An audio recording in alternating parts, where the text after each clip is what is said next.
عجیب نسل کا جانور تھا۔ اگر وہ ترقی یافتہ دنیا میں لے جا کر بیچتا تو یقیناً بہت مہنگا فروخت ہوتا، لیکن اس وقت اس جانور کی سوانح عمری کی بجائے اس سے بچنے کی تدبیر لاحق تھی۔ اس لیے خود پر اس آفت کے کودتے ہی فہد نے جلدی سے دونوں ہاتھوں کی مدد سے اسے دور پھینک دیا۔ وہ جانور پوری طرح چیختا ہوا ایک جانب گرا اور تیزی سے اٹھ کر دور درختوں کی جانب دوڑ گیا۔ اف خدایا، یہ کیا تھا؟ اس اچانک پڑنے والی افتاد سے فہد کا دل اچھل کر اس کے حلق میں آ گیا تھا۔ یہ تو شکر تھا کہ اس نے جلدی سے اسے دور پھینک دیا، ورنہ اس سے آگے سوچ کر اسے جھرجھری سی آ گئی۔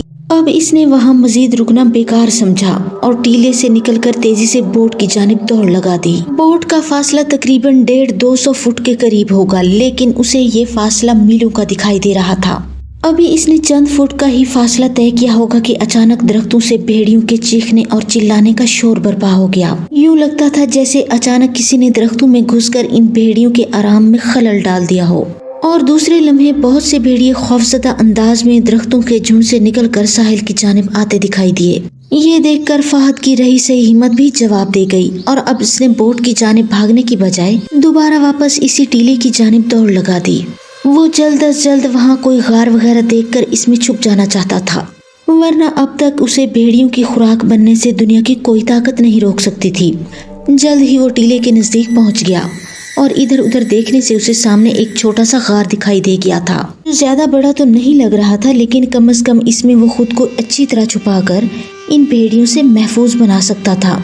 یہی سوچ کر وہ اس کی طرف لپکا اور اس میں داخل ہو گیا۔ غار میں صرف 2 آدمیوں کی گنجائش تھی۔ وہ اندر سے کافی صاف ستھرا تھا۔ سمندر کے قریب ہونے کی وجہ سے اس میں کافی ٹھنڈک محسوس ہو رہی تھی اور اس سیلین زدہ دیواروں سے پانی کے قطرے ٹپک رہے تھے۔ اس نے قریب ہی پڑا ایک بڑا سا پتھر اٹھا کر اسے اس کے دہانے پر رکھ دیا اور تھوڑا سا راستہ رہنے دیا تاکہ اس سے روشنی اور ہوا کا گزر ہوتا رہے، وہ باہر کے منظر پر بھی نظر رکھ سکے۔ بھیڑیے اندھا دھند بھاگتے ہوئے ساحل کے نزدیک آن کر رک گئے۔ ان کے رویوں سے یوں لگ رہا تھا جیسے انہوں نے انتہائی خوفناک چیز کو ان درختوں میں دیکھ لیا ہو۔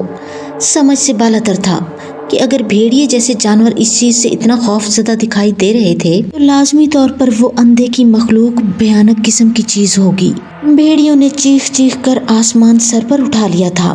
رات کے وقت ایک ویران جزیرے پر ان کا بھیانک شور اچھے خاصے دل والے شخص کو وہاں سے بھاگنے پر مجبور کر سکتا تھا۔ فہد اس وقت کو کوس رہا تھا جب انہوں نے اس منحوس جزیرے پر گھومنے کا پروگرام ترتیب دیا تھا۔ اگر وہ ایسا نہ کرتے تو شاید آج توقیر بھی اس وقت اس کے ساتھ ہوتا، لیکن اب پچھتائے کیا ہوت جب چڑیاں چگ گئیں کھیت۔ جو ہونا تھا وہ تو ہو چکا۔ اس وقت سب سے بڑا مسئلہ اسے اپنی جان بچانے کا تھا۔ غار سے اسے دور ساحل کا منظر صاف دکھائی دے رہا تھا۔ وہ دل ہی دل میں دعا کر رہا تھا، مینیجر ان کی تلاش میں امداد ضرور بھیج دے گا۔ اگر وہ اپنا وعدہ بھول گیا تو اس سے آگے کا سوچ کر اس پر لرزہ طاری ہو جاتا تھا۔ دوسرا مسئلہ اس کے لیے خوراک کا تھا۔ آخر کب تک وہ بھوکا پیاسا اس جگہ رہ سکتا تھا؟ اسے اپنے پیٹ کی آگ بجھانے کے لیے کچھ نہ کچھ تو کھانا تھا۔ اس کی سمجھ میں کچھ نہ آ رہا تھا کہ وہ اپنے لیے خوراک کا کیسے بندوبست کرے، سوائے اس کے کہ وہ بوٹ میں کھانے کے ڈبے موجود تھے۔ اگر وہ بوٹ تک پہنچنے میں کامیاب ہو گیا تو وہاں سے بآسانی فرار ہو سکتا تھا، لیکن اس وقت تو بڑا مسئلہ یہی بنا ہوا تھا کہ وہ ان خونخوار بھیڑیوں کی موجودگی میں بوٹ تک کیسے پہنچے۔ چاند اپنے سفر پر تھا اور آہستہ آہستہ اپنی منزل کی جانب بڑھتا جا رہا تھا، اور پھر کچھ ہی دیر میں صبح کا اجالا پھیلنے لگا، اور پھر شاید اسی وجہ سے بھیڑیے بھی وہاں سے آہستہ آہستہ کھسکنے لگے، اور کچھ ہی دیر میں وہاں ایک بھی بھیڑیا موجود نہ تھا۔ فہد نے کچھ دیر مزید جائزہ لیا اور دوبارہ محتاط انداز میں بوٹ کی جانب بڑھنے لگا۔ پھر فاصلہ کم سے کم ہوتا گیا اور وہ بوٹ کے قریب پہنچ گیا اور جلدی سے اس میں سوار ہو کر کھانے پر ٹوٹ پڑا۔ بھوک کی وجہ سے اس پر نقاہت طاری ہونے لگی تھی، اس لیے کھانا کھاتے ہی جیسے اسے تقویت مل گئی اور وہ دوبارہ چست و توانا ہو گیا۔ سچ کہتے ہیں کہ پیٹ بھرا ہو اور نیند کا غلبہ طاری ہو تو انسان کانٹوں پر بھی سو جاتا ہے۔ یہی کچھ اس کے ساتھ بھی ہوا اور وہ کچھ ہی دیر میں بوٹ میں لمبی تان کر سو چکا تھا، اور پھر بوٹ میں اس کے خراٹے گونجنے لگے۔ نہ جانے وہ اور کتنی دیر سویا رہتا اگر سورج اس کے چہرے پر اپنی تپش نہ پھینکتا۔ چہرے پر دھوپ کی حدت پڑتے ہی اس نے ہڑبڑا کر اپنی آنکھیں کھول دیں اور کچھ دیر تک خالی خالی نظروں سے آسمان کو تکتا رہا، اور پھر جیسے ہی ایک خیال آتے ہی اسے ایک جھٹکا لگا اور وہ تیزی سے اچھل کر بیٹھ گیا اور پھر رات والا تمام منظر اس کے ذہن کے پردے پر کسی فلم کی مانند چلنے لگا۔ پھر تمام واقعات ذہن میں آتے ہی جیسے اسے پر لگ گئے۔ اس نے اب ایک لمحہ بھی یہاں ٹھہرنا بیوقوفی سمجھا۔ وہ مزید یہاں رہ کر مینیجر کی امداد پہنچنے کا رسک نہیں لینا چاہتا تھا، اس لیے اس نے خود ہی بوٹ کو وہاں سے لے جانا چاہا۔ چونکہ وہ خود بھی ایک ماہر بوٹ چلانے والا تھا، اس لیے اسے کسی قسم کی کوئی فکر نہ تھی اور بوٹ میں فیول بھی وافر مقدار میں موجود تھا۔ یہ سوچ کر اس نے جلدی سے بوٹ سے اتر کر اسے رسی سے آزاد کیا اور دوبارہ سے اس میں سوار ہو کر اسے سٹارٹ کیا، جو تھوڑی سی کوشش سے سٹارٹ ہو گئی۔ یہ دیکھ کر فہد کے چہرے پر خوشی کی لہر دوڑ گئی۔ اس نے جلدی سے سٹیئرنگ گھماتے ہوئے اسے گہرے پانی کی جانب موڑ دیا۔ بوٹ ایک جھٹکا لیتے ہوئے مینڈک کی طرح اچھلی اور پانی پر پھدکتی ہوئی آگے بڑھ گئی۔ ابھی اس نے چند فرلانگ کا فاصلہ ہی طے کیا ہوگا کہ اچانک ایک جھٹکا لگنے سے رک گئی۔ یوں لگا جیسے وہ سمندر میں موجود کسی چٹان سے ٹکرا کر رک گئی ہو۔ فہد نے دل ہی دل میں اسے برا بھلا کہتے ہوئے سٹیئرنگ سے ہاتھ اٹھا کر نیچے جھک کر دیکھا، لیکن پانی میں اسے اندر تک کوئی ایسی چٹان دکھائی نہ دی۔ وہ پریشان ہو گیا۔ ساحل بھی سامنے کافی دور دکھائی دے رہا تھا، وہ واپس بھی نہیں جا سکتا تھا۔ یہ سوچ سوچ کر اس کی پریشانی بڑھتی جا رہی تھی۔ اس نے اپنی ماہرانہ کوشش سے کئی بار بوٹ کو دوبارہ سٹارٹ کرنے کی کوشش کی، لیکن ہر بار ناکامی کا سامنا کرنا پڑا۔ تنگ آ کر اس نے وہیں بیٹھ کر کشتی اور مدد کا انتظار کرنے کا سوچا۔ چونکہ بوٹ میں کافی مقدار میں خوراک موجود تھی، اس لیے اسے کوئی فکر نہ تھی۔ جب سے وہ اس منحوس جزیرے پر آئے تھے، انہیں پورا جزیرہ گھومنے کا موقع نہیں مل سکا تھا اور اسی وقت سے وہ کسی نہ کسی مصیبت میں پھنسے رہتے تھے اور آخرکار اپنے دوست تک کو وہ گنوا چکا تھا اور اس وقت اسے اپنی موت بھی سامنے صاف دکھائی دے رہی تھی۔ سورج اپنی پوری آب و تاب کے ساتھ سر پر آگ برسا رہا تھا۔ سمندر کسی قدر پرسکون تھا۔ دور ساحل کی سرزمین پر درختوں کے جھنڈ پر آبی پرندے بیٹھے بہت بھلے دکھائی دے رہے تھے۔ سمندر کے نیلگوں پانی پر سفید سفید پرندے مچھلیاں پکڑنے میں مگن تھے۔ اس میں کوئی شک نہیں کہ اس وقت اگر جزیرے پر صرف سیر و تفریح کی غرض سے موجود ہوتا تو شاید بہت لطف اندوز ہوتا، لیکن اس وقت یہ جزیرہ اسے موت کی کھائی سے کم دکھائی نہیں دے رہا تھا۔ ایک ایسی کھائی جس کا انتخاب اس نے اور اس کے دوست نے خود کیا تھا۔ اس نے 2-3 بار دوبارہ کوشش کی کہ جیسے تیسے بوٹ سٹارٹ ہو جائے، لیکن وہ تو ایسے ہو گئی تھی جیسے اس میں انجن ہی موجود نہ ہو۔ پھر اس نے دل ہی دل میں ایک فیصلہ کیا کہ وہ بوٹ کے نیچے جا کر دیکھے کہ ایسا کیا ہوا کہ وہ اچانک رک گئی۔ بوٹ میں ایک تیراکی کا لباس بھی احتیاط کے طور پر ان کے سامان میں موجود تھا، جو اس وقت اسے کسی نعمت سے کم نہیں لگ رہا تھا۔ اس نے جلدی سے وہ لباس پہنا اور آہستہ سے پانی میں اتر گیا، چونکہ وہ ابھی ساحل سے زیادہ دور نہیں آیا تھا۔ بوٹ کے نیچے پہنچتے ہی اسے اس کے رکنے کی وجہ سامنے دکھائی دے گئی۔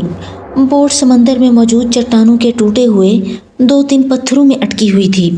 ان پتھروں نے اسے بڑی مضبوطی کے ساتھ جکڑا ہوا تھا، اسی لیے انجن کی طاقت بھی جواب دے گئی تھی۔ یہ دیکھ کر فہد نے اطمینان کا سانس لیا اور پھر پوری قوت سے بوٹ کو سامنے سے پیچھے کی جانب دھکیلنے لگا۔ بوٹ ٹس سے مس نہ ہوئی، لیکن اس نے کوشش جاری رکھی اور کچھ ہی دیر میں بوٹ میں حرکت محسوس ہوئی۔ یہ دیکھ کر فہد نے مزید طاقت لگا کر اسے پیچھے کی جانب دھکیلا اور پھر تھوڑی سی دیر میں وہ ان پتھروں سے نکل کر پیچھے کی جانب پانی میں بہتی چلی گئی۔ فہد نے اطمینان کا گہرا سانس لیتے ہوئے بوٹ میں دوبارہ سوار ہونے کے لیے تیرنا چاہا کہ اچانک سے کہیں سے ایک بڑی سی شارک مچھلی اسے بڑی تیزی سے اسے اپنی جانب لپکتی دکھائی دی۔ اسے دیکھ کر اس کے ہوش اڑ گئے۔ اس نے تیزی سے ہاتھ پاؤں چلاتے ہوئے بوٹ کی جانب بڑھنا شروع کر دیا۔ اس کے پاس پہنچتے ہی جلدی سے اس میں سوار ہو گیا۔ اگر اسے ایک لمحے کی بھی دیر ہو جاتی تو شاید اس کی ایک ٹانگ اس وقت اس شارک کے پیٹ میں ہوتی۔ بوٹ میں سوار ہوتے ہی اس نے اسے دوبارہ سٹارٹ کیا تو وہ بآسانی سٹارٹ ہو گئی۔ یہ دیکھ کر اس کی بانچیں کھل گئیں۔ اس نے جلدی سے سپیڈ دیتے ہوئے سٹیئرنگ پر اپنی گرفت مضبوط کی اور اسے اپنی منزل کی جانب بھگانے لگا۔ بوٹ نے سپیڈ پکڑتے ہی کمان سے نکلے تیر کی طرح پانی پر اپنے جلوے دکھانے شروع کر دیے۔ فہد کے چہرے پر اب اطمینان چھا گیا تھا، لیکن اس کے ساتھ ساتھ اسے اپنے دوست توقیر کا بھی غم تھا اور اسے رہ رہ کر یہ خیال ستا رہا تھا کہ وہ اس کے گھر والوں کو کیا جواب دے گا، لیکن وہ کیا کر سکتا تھا۔ ان دونوں کی مہم جوئی کا شوق انہیں اس موت کے جزیرے تک لے آیا تھا۔ بوٹ کو دوڑاتے ہوئے آدھا گھنٹہ ہی گزرا تھا کہ اچانک اسے دوبارہ ایک جھٹکا لگا اور اس بار وہ الٹتے الٹتے بچی۔ فہد بھی یکدم جھٹکا لگنے سے پانی میں گرنے لگا تھا،